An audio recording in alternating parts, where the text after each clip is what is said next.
Shalom, selamat pagi, salam sejahtera untuk kita semua. Apa kabar anak-anak? Hari ini kita akan belajar pendidikan agama Kristen. Kita akan belajar kisah seorang penjahat yang dulunya adalah seorang penjahat yang membunuh seorang Kristen jika ada Kristen yang percaya kepada Yesus. Namun pada suatu saat seorang penjahat ini yang disebut Saulus ingin pergi ke tempat di mana seorang Kristen beribadah, namun di dalam perjalanan dia ditangkap oleh Tuhan. Dia dipulihkan. Saat itu Saulus ini tidak bisa melihat, namun ketika ada seorang malaikat yang datang ke tengah-tengah Saulus ini, dia bertobat. Akhirnya dia percaya, dia memberitakan Injil kemana-mana. Bahkan pada saat itu dia adalah seorang Saulus, namun setelah dia bertobat, dia disebut sebagai Paulus. Paulus adalah seorang nabi yang sangat luar biasa. Dia rela dipenjara karena Kristus. Sebelum kita lanjut dari materi ini, mari kita minta pertolongan kepada Tuhan. Kita berdoa. Bapa Surgawi, Bapa yang kami sembah hanya dalam nama Yesus Kristus, pada pagi yang indah ini Tuhan, kami datang mengucap syukur di hadapan hadirat-Mu buat kasih setia-Mu yang tidak pernah meninggalkan kami dalam setiap langkah kehidupan kami. Hingga pada saat ini Tuhan, kami boleh ada sebagaimana ada di tempat ini, dipertemukan satu dengan yang lain untuk memulai pelajaran kami pada saat ini.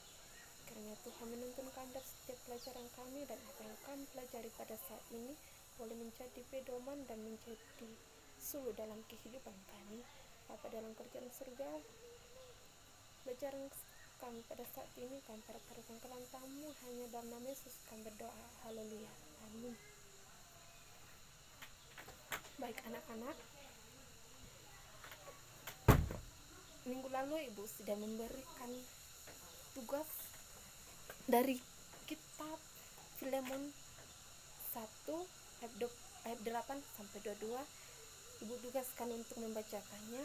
Apakah anak-anak sudah membaca, dan apa anak-anak sudah mengerti apa maksud dari isi kitab tersebut?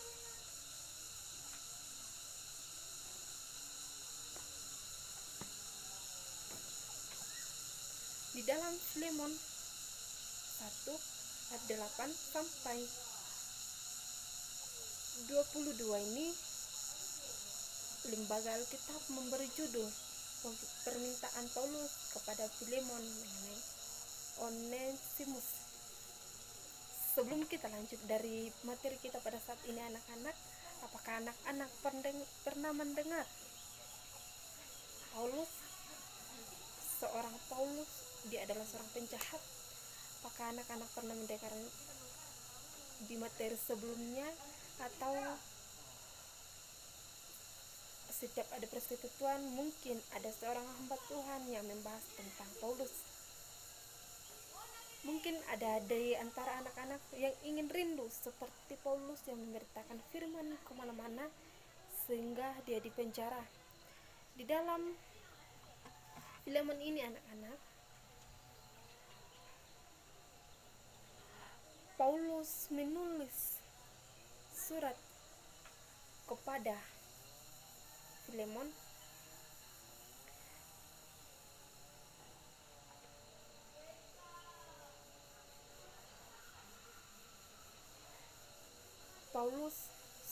Paulus pada saat menulis surat ini kepada Filemon, Paulus sudah tua, dia dipenjara karena Yesus. Apakah anak-anak mau seperti Paulus dipenjara karena Tuhan? Apakah kita mau rela berkorban demi seseorang, demi menyelamatkan orang itu? Apakah kita mau seperti Paulus yang rela dipenjara karena Yesus? Mungkin ada di antara kita yang tidak mau. Siapa yang mau? Tetapi Dari kisah Paulus kita banyak belajar bahwa kita harus rela memikul salib demi Yesus. Yesus sudah rela mati berkorban demi kita. Maka dari itu, pada saat Paulus mengajukan permintaan kepada Onesimus, dia mengatakan di ayat 11, dahulu memang dia tidak berguna bagimu, tetapi sekarang sangat berguna bagimu, tetapi sekarang sangat berguna baik bagimu maupun bagiku.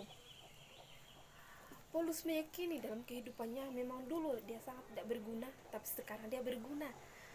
Maksudnya di sini bahwa Paulus sudah berguna. Paulus sudah rela memberitakan firman kemana-mana. Dia dipenjara, bahkan Paulus dipenjarakan karena apa? Karena nama. Ada nama satu yang dia yakini bahwa dia diselamatkan, yaitu nama yang kita yakini pada saat ini, yaitu Yesus Kristus.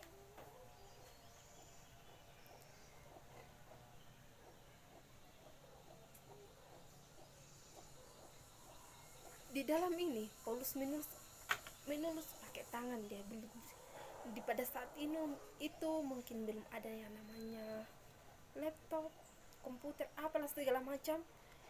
Dulu dia menulis pakai tangan untuk kepada Filemon mengenai Onesimus, karena itu sekalipun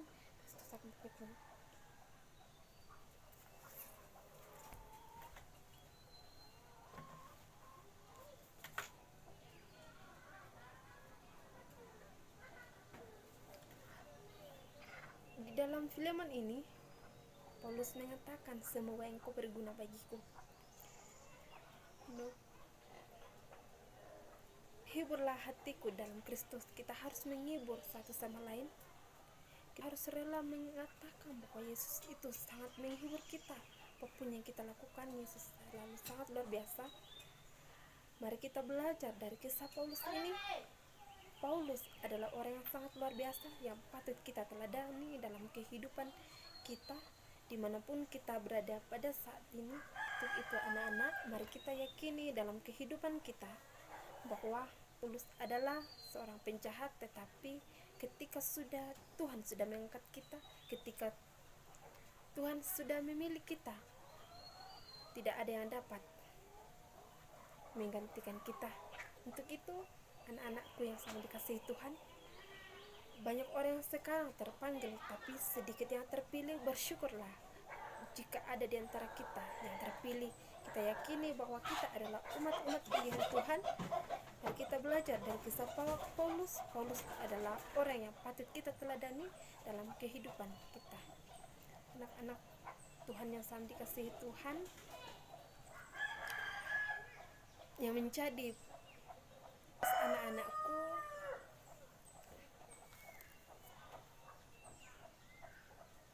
kita akan belajar minggu depan dari kisah Ayub. Ayub adalah seorang yang saleh, yang takut Tuhan.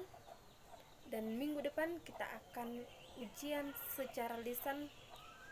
Setelah kita membahas Ayub, kita akan membahas ujian secara lisan dari kisah Paulus yang kita bahas pada saat ini. Semoga materi ini bermanfaat bagi kita semua. Salam sejahtera, sampai bertemu kembali. Selamat siang.